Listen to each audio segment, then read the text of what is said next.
안녕하세요. 틈틈이와 알아보는 미국 주식 틈틈입니다. 매일 당신의 삶 곳곳에 존재하지만 어쩌면 이름은 낯설 수 있는 100년 역사의 거대 기업이 있습니다.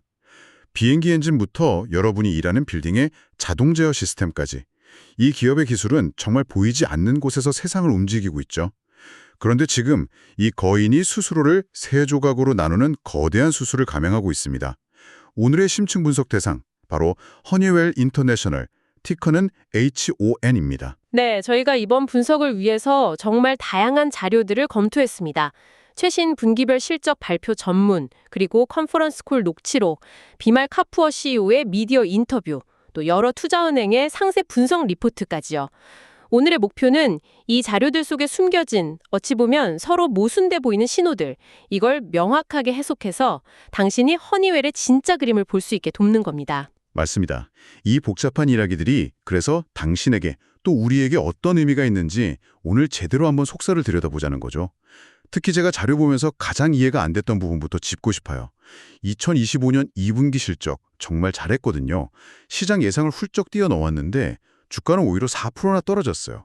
그러다 3분기에 또 잘하니까 그제야 6% 가까이 오르고요. 이게 투자자 입장에선 정말 헷갈리는 신호인데 대체 왜 이런 일이 벌어진 겁니까? 바로 그 지점이 허니웰을 이해하는 가장 중요한 첫 번째 열쇠입니다. 시장은 더 이상 허니웰을 이번 분기에 얼마 벌었나로 평가하지 않는다는 뜻이죠.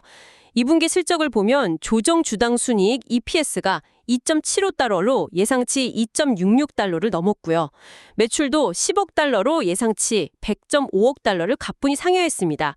숫자만 보면 박수 받을 일이죠. 그렇죠. 숫자만 보면 바로 주가가 올라야 정상 아닌가요? 하지만 그때 시장의 진짜 관심사는 다른 곳에 있었습니다. 바로 회사를 세 개로 쪼개는 이 거대한 계획이 과연 성공할 수 있을까 하는 근본적인 물음이었죠.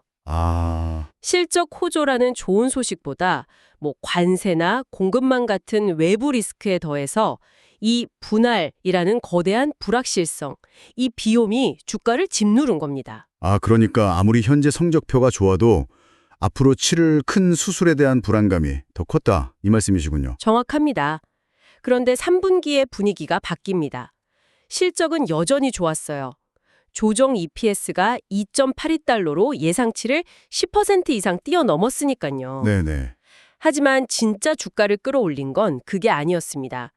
바로 분할 계획의 첫 단추였던 솔스티스라는 첨단 소재 사업부의 분사가 아주 순조롭게 진행되고 있다는 소식이었거든요. 마치 복잡한 대수술의 첫 번째 단계가 성공적으로 끝난 걸 두 눈으로 딱 확인한 것 같네요. 이걸 보고 나니까 나머지 수술도 잘 해낼 수 있겠는데 하는 신뢰가 생기기 시작한 거군요. 바로 그겁니다. 시장의 의심이 신뢰로 바뀌는 순간이었죠. 결국 시장은 허니웰의 현재 실적보다는 앞으로 펼쳐질 그 거대한 변화의 그림, 여기에 모든 촉각을 곤두세우고 있다는 명확한 신호입니다. 그 거대한 변화의 그림이라는 게 바로 회사를 세 조각으로 쪼개는 계획 말씀이시죠? 사실 잘 나가는 회사가 왜 굳이 이런 위험하고 복잡해 보이는 수술을 스스로 하는지 저부터도 정말 궁금했거든요. 비말 카퍼 CEO의 인터뷰에 그 답이 아주 명확하게 나옵니다. 그는 상황이 매우 빠르게 변하고 있기 때문입니다. 라고 말하죠. 상황이 빠르게 변한다. 여기서 말하는 상황은 두 가지 거대한 시대적 흐름을 가리킵니다. 첫째는 항공우주 산업이 향후 10년 안에 2배로 성장할 거대한 상승 사이클에 진입했다는 것. 그리고 둘째는 자동화 분야에서 AI 기술의 적용 가능성이 그야말로 폭발적으로 증가하고 있다는 겁니다. CEO의 생각이 이거군요. 항공우주랑 자동화, 이 두 개의 거대한 파도를 동시에 타려고 하니까 지금의 허니웰이라는 배가 너무 크고 무거워졌다. 차라리 각 분야의 전문가, 그러니까 한옥물만 파는 순수열통, 퓨어플레이 선수들로 팀을 나눠서 속도를 내겠다, 이거네요. 맞습니다. 거대한 복합기업 콩글러머릿일 때는 서로 다른 사업부의 실적이 뒤섞여서 각자의 진짜 가치를 평가받기 어렵잖아요. 그렇죠. 그런데 이걸 각 분야의 순수혈통 기업으로 독립시키면 시장에서 제대로 된 가치를 인정받을 수 있다는 계산이죠. 과거 제너럴 일렉트릭, GE가 그랬던 것처럼 거대 기업의 분할은 이제 거스를 수 없는 흐름이 되고 있습니다. 그렇게 해서 세 개의 새로운 허니웰이 탄생하는 거군요. 각각 어떤 회사들인가요? 첫째는 항공우주 기술, 에어로스페이스 테크놀로지스 회사입니다. 분할 후에도 연 마출이 약 15억에서 16억 달러에 달하고요.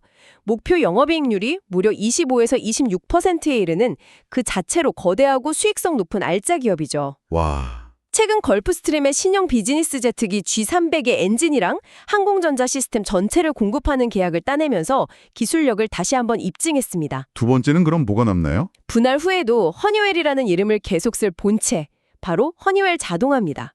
연 매출 약 200억 달러 규모로 CEO의 야심은 여기서 드러나죠. 어떤 야심이죠? 그는 이 회사를 세계 최초로 시가총액 1,000억 달러에 도달하는 순수 자동화 기업으로 만들겠다고 공언했습니다. 와, 1,000억 달러라니.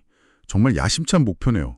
마지막 세 번째 조각은 뭔가요? 마지막은 에너지 및 지속가능 솔루션, ESS랑 이미 분사한 첨단 소재 사업부 솔스티스입니다. 이쪽은 항공우주나 자동화와는 성장 사이클이나 수익 구조가 좀 다르거든요. 어떻게 다른데요? 경기에 더 민감하고 최근 이익률 압박도 겪었죠. 성격이 다른 사업들을 분리해서 각자 갈 길을 가게 함으로써 전문성을 극대화하려는 아주 전략적인 판단으로 보입니다. 자, 그럼 이 복잡한 분할 계획이 투자자에게는 구체적으로 어떤 의미가 있는 건가요? 바로 숨겨진 가치 찾기 게임이 시작됐다는 의미입니다. 여러 투자 보고서에서 공통적으로 쓰는 분석이 바로 부분의 합, sum of the parts 가치 평가입니다. 부분의 합. 말이 좀 어려운데요? 이걸 아주 쉽게 설명하면요. 레고 세트를 통째로 팔 때보다 이걸 분해해서 로봇, 자동차, 비행기로 각각 나눠 팔 때 가격이 더 비싸지는 것과 같은 원리입니다. 아하, 하나로 뭉쳐있을 땐 제대로 보이지 않던 각 부분의 진짜 가치가 쪼개놓고 보니 더 선명하게 드러난다는 거군요. 정확합니다. 보고서에 따르면 현재 약 239달러에 거래되는 허니웰 주가가 분할 후 세 회사의 가치를 모두 합산하면 보수적으로는 265달러, 낙관적으로는 최대 310달러에 이를 수 있다고 분석합니다. 이것이 바로 허니웰 경영진과 투자자들이 노리는 가치 재창출의 핵심이죠. 이 잠재적인 상승분에 투자자들이 베팅하고 있는 겁니다. 알겠습니다. 미래 계획은 정말 거창하고 매력적인데 당장 오늘 먹고 사는 문제도 중요하잖아요. 이 거대한 수술을 밀어붙이는 동안 회사가 버틸 체력은 충분한가요? 각 사업부의 현재 성적표는 어떤지 궁금합니다. 특히 잘하는 효자 사업부랑 속 썩이는 사업부가 있을 것 같은데요. 아주 좋은 질문입니다. 미래 계획이 아무리 훌륭해도 현재 사업이 흔들리면 모래 위에 성을 짓는 것과 같으니까요. 허니웰의 현재를 지탱하고 미래를 보장하는 가장 강력한 무기. 그게 바로 기록적인 수주 잔고입니다. 수주 잔고라면 미리 주문받아 놓은 일감 같은 거죠. 맞습니다. 기업의 성장은 보통 신규 수주에서 시작해서 이게 수주 잔고로 쌓이고 결국 미래 매출로 이어지는 선순환 구조로 갔잖아요. 네. 그런데 허니웰의 신규 수주가 말 그대로 폭발하고 있습니다. 2024년 3분기에만 전년 대비 22%나 증가한 11억 9천만 달러의 신규 주문을 확보했습니다. 11억 9천만 달러. 그게 쌓여서 만들어진 전체 수주 잔고는 얼마나 되는 건가요? 무려 1,080억 달러입니다. 1,080억 달러요? 그게 어느 정도 규모인지 감이 잘 안 오는데요. 이 숫자의 의미를 제대로 이해해야 합니다. 이건 허니웰 연간 매출의 거의 3배에 달하는 규모입니다. 비유하자면 아주 인기 있는 레스토랑이 앞으로 3년치 저녁 예약을 이미 꽉 채워놓은 것과 같아요. 3년치 예약이요. 네. 앞으로 2, 3년간의 매출이 사실상 확보되어 있다는 의미죠. 이 막대한 일감이 바로 분할이라는 거대한 변화를 추진하는 동안 회사를 지탱해줄 든든한 안전망 역할을 해주는 겁니다. 그 일감들이 구체적으로 어떤 것들인지도 궁금하네요. 네, 그 속을 들여다보면 더 흥미롭습니다. 예를 들어 항공우주 부문에서는 F-35 전투기에 들어가는 장기 부품 공급 계약이라던가 오, 또 지속가능 항공유, SAF 생산 시설을 짓는 대규모 프로젝트들이 포함되어 있고요. 빌딩 자동화 부문에서는 전력 수모가 막대한 데이터 센터의 효율을 높이는 시스템 구축 계약이 쌓여가고 있습니다. 단순히 숫자가 큰 게 아니라 미래 성장 동력과 직결된 양질의 계약들이라는 점이 중요합니다. 그렇군요. 그럼 사업부별로 보면 역시 항공우주가 가장 효자 사업부겠네요. 네, 국방 및 우주 분야가 꾸준히 성장을 이끌고 있고 팬데믹 이후 잠시 주춤했던 상업 항공 부품 수요도 완전히 회복됐습니다. 하지만 정말 주목해야 할 부분은 의외 곳에 있습니다. 바로 빌딩 자동화 부문입니다. 빌딩 자동화요? 네, 겉으로 드러나진 않지만 꾸준히 높은 한 자릿수 성장을 기록하는 조용한 강자죠. 빌딩 자동화라면 어떤 거죠? 저희가 살펴본 자료 중에 아주 흥미로운 지점이 있었는데 바로 일반 소비자들이 느끼는 스마트 홈에 대한 배신감에 대한 내용이었습니다. 인터넷이 끊기면 먹통이 되는 스마트 스피커 때문에 오히려 삶이 더 불편해졌다거나 아, 그거 뭔지 알아요? 네, 업데이트 한 번 잘못하면 집 전체가 바보가 된다는 불만들이죠. 아, 바로 그 지점이네요. 저도 겪어봤습니다. 스마트해야 할 기기가 오히려 더 멍청해지는 그 느낌. 모두가 AI 스마트홈을 외칠 때 허니웰은 다른 길을 가고 있었군요. 맞습니다. 허니웰은 개초에 그런 변덕스러운 소비자 시장이 아니라 절대 멈추면 안 되는 곳들, 데이터 센터, 병원, 호텔, 공항 같은 대형 상업용 빌딩 시장에 집중했습니다. 이 시장에서는 화려한 기능보다 신뢰성이라는 어찌 보면 가장 기본적이지만 가장 어려운 가치가 무엇보다 중요하거든요. 그렇죠. 허니웰은 AI를 활용해 에너지 효율을 극대화하면서도 절대 멈추지 않는 안정적인 솔루션, 이걸 제공하면서 확실한 성과를 내고 있는 겁니다. 반면에 속썩이는 사업부도 있겠죠. 상대적으로 산업자동화나 에너지 솔루션, ESS 분야가 어려움을 겪고 있습니다. 대규모 에너지 프로젝트가 지연되거나 화학 공정에 쓰이는 촉매 판매 시점이 변동하면서 이익률의 압박을 받았죠. 그런데 역설적이게도 바로 이 부분이 각 사업부를 분리하는 전략이 왜 합리적인지를 뒷받침하는 근거가 됩니다. 아, 오히려요? 네, 성장 사이클과 수익 구조가 전혀 다른 사업들을 억지로 한데 묶어두는 것보다 각자의 특성에 맞게 독립적으로 운영하는 게 훨씬 효율적이라는 논리를 강화시켜주는 셈이죠. 자, 지금까지 이야기를 종합해보면 정말 장밋빛 미래가 펼쳐지는 것 같습니다. 1,080억 달러라는 든든한 일감을 바탕으로 숨겨진 가치를 찾아 세계의 회사로 재탄생하는 과정이니까요.